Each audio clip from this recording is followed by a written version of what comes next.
नमस्कार मित्रांनो, मी सागर मोहीन आपल्या सही सागर ऑनलाईन सर्व्हिस या यूट्यूब चॅनलवर आपले सहर्ष स्वागत करीत आहे।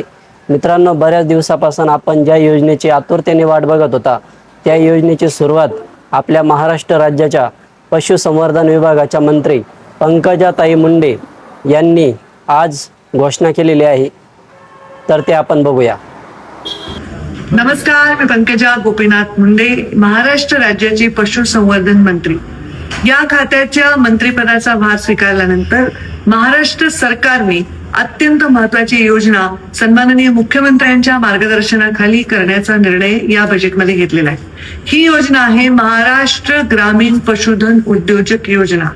या योजनेमधून ग्रामीण भागाच्या आर्थिक विकासाला चालना देण्यात येणार आहे। ग्रामीण भागातील आतापर्यंत जे कोणी पशुधन सांभाळणारे आमचे पशुपालक होते त्यांना आता फार मोठ्या प्रमाणामध्ये सरकार त्यांच्या पाठीशी उभं राहून उद्योजक बनवणारी ही योजना आहे। आता ते नुसते उत्पादक राहणार नाहीत तर ते उद्योजक बनणार आहे। यामुळे स्थलांतर रोखलं जाणार आहे, शहरीकरणावर वेगळ्या पद्धतीने सकारात्मक परिणाम होणार आहेत।